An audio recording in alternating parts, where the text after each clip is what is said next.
Does your life ever feel cluttered? I mean truly, deeply cluttered. Your calendar is a rainbow of back-to-back meetings. Your to-do list seems to grow longer no matter how many items you cross off, and your inbox is a constant source of anxiety. You're busy, you're productive, but are you making progress on what actually matters? This is a modern-day epidemic, a phenomenon Greg McKeown calls the paradox of success. The more successful we become, the more opportunities and choices flood our lives. We start spreading ourselves thinner and thinner until we're left feeling overwhelmed, unfocused, and ironically, less effective. But what if the solution wasn't to manage your time better, but to manage your energy and focus better? What if the key wasn't to do more, but to consciously and deliberately do less? Today we're doing a deep dive into a book that offers a powerful antidote to this chaos, Essentialism, the Disciplined Pursuit of Less by Greg McKeown. This isn't just a collection of life hacks. It's a revolutionary mindset and a systematic approach to identifying what is absolutely essential in your life, eliminating everything that is not, and making it effortless to act on those vital few things. This is your blueprint for reclaiming your life.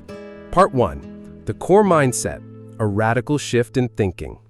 Before we get to the how, we have to understand the what. Essentialism starts with a fundamental shift in 3 core beliefs.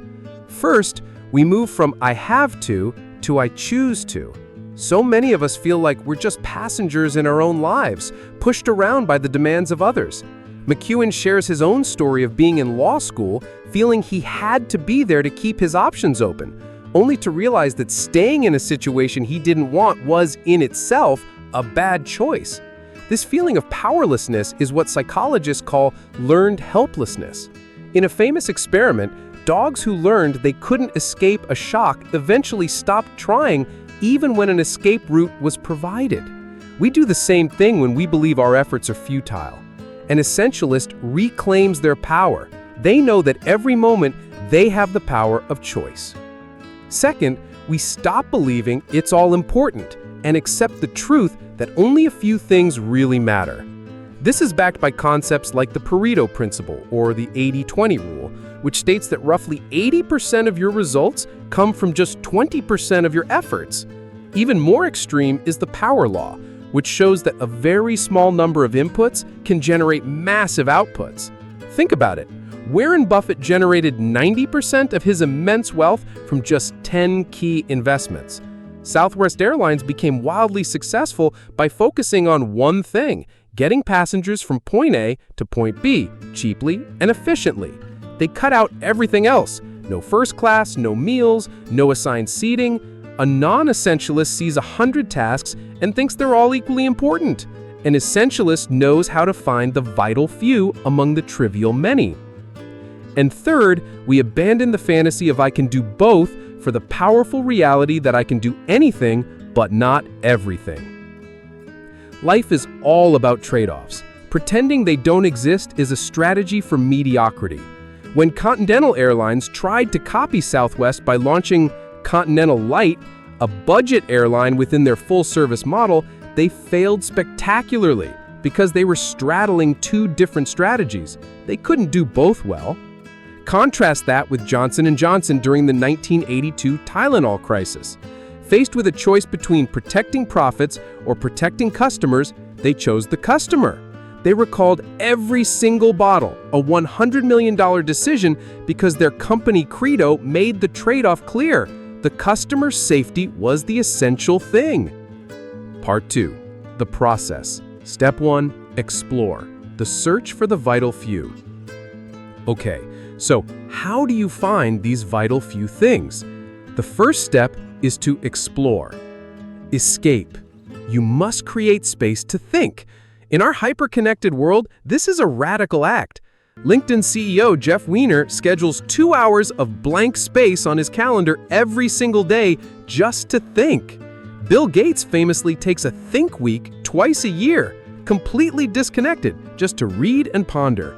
You don't need a whole week. You can start with a do not call Monday like one marketing executive did, giving his team time for deep creative work. Look, You have to become a better observer of your own life, like a journalist looking for the story's lead. Author Nora Ephron learned from her journalism teacher to constantly ask, what's the real point here? We often get distracted by minor details, like the flight crew of a doomed plane who were so focused on a small indicator light that they didn't notice the plane was losing altitude until it was too late. A practical technique? Journaling, but with a twist. Write as little as possible. This forces you to distill your day down to its absolute essence. Play. This isn't frivolous, it's essential. Play reduces stress and boosts the parts of our brain responsible for planning and decision-making.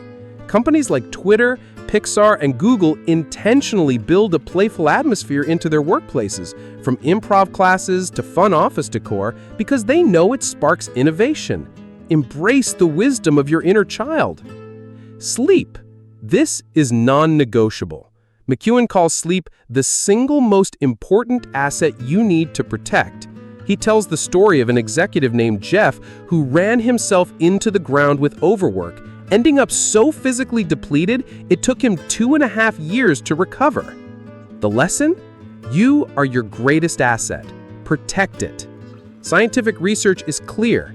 A good night's sleep dramatically improves your ability to solve problems and perform at your peak. Select. Once you're exploring, you need a rigorous filter. This is where the 90% rule comes in. When evaluating an option, ask yourself, does this score at least a 90 out of 100 on my most important criterion? If not, reject it. It simplifies decision-making. Or, as Derek Sivers puts it, if your answer isn't a hell yeah, it should be a no. Part 3. The process. Step 2. Eliminate. The courage to cut.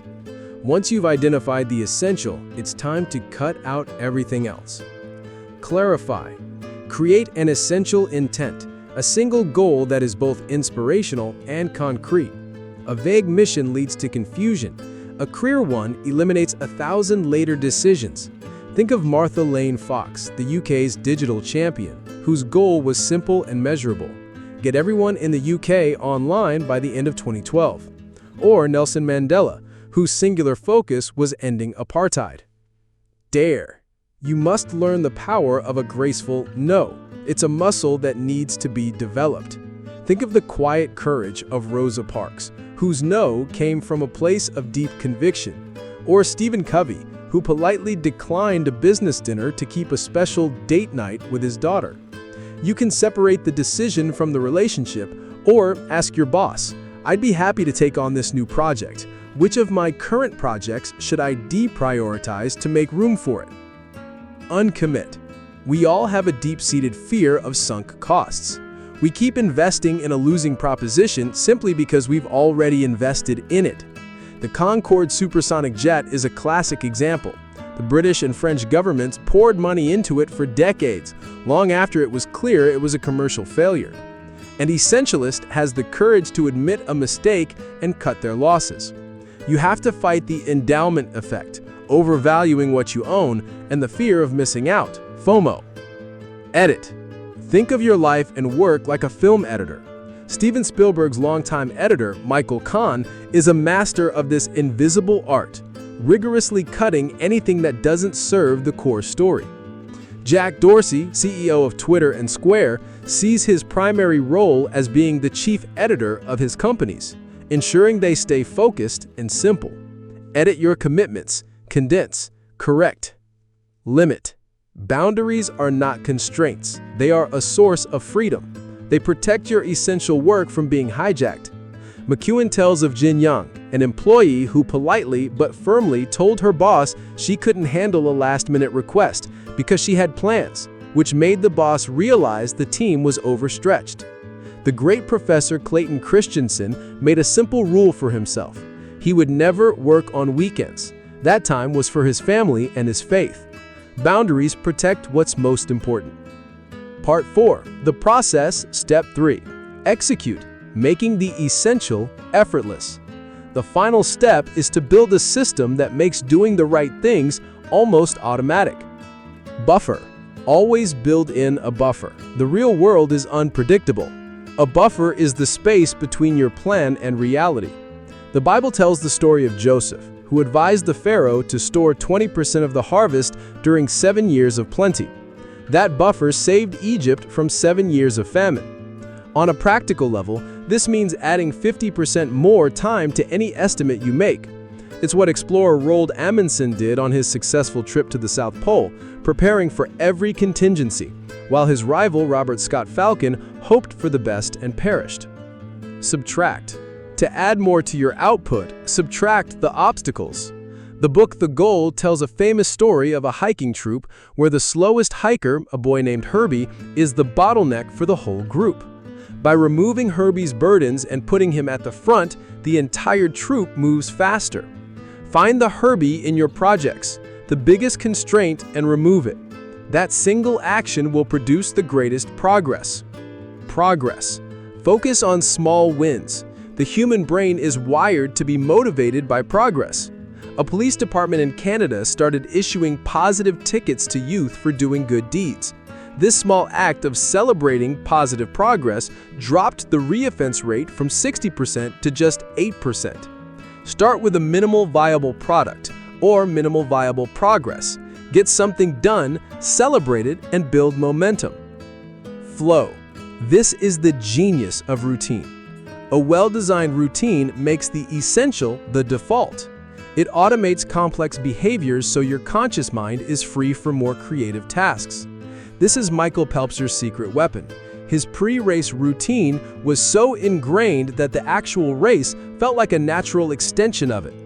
You can build your own routines, link them to existing triggers, and tackle your hardest task first thing in the morning. Focus. Finally, learn to ask, what's important now?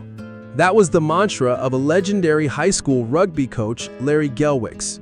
It pulls his players out of their heads and into the present moment. An essentialist isn't worried about the past or anxious about the future. They are fully present.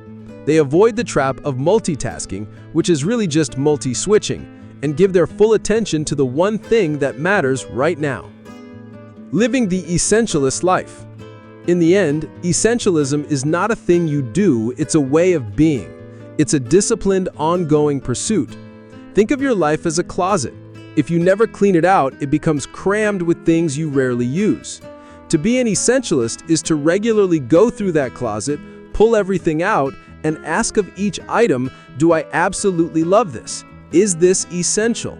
You then discard the rest and are left with a wardrobe where every single piece serves you. This isn't just about being more productive. It's about living a life of greater meaning, greater joy, and greater control. It's about making your highest possible contribution by choosing to focus only on what is truly essential. I hope this detailed breakdown has given you a comprehensive understanding of the power of essentialism. If you're looking for more summaries of incredible books that can help you solve real-life problems, you're in the right place. This is what we do here at The Book Whisperer. We find life-changing books and distill their wisdom to help you navigate your challenges and improve your life. Be sure to subscribe so you don't miss what we break down next.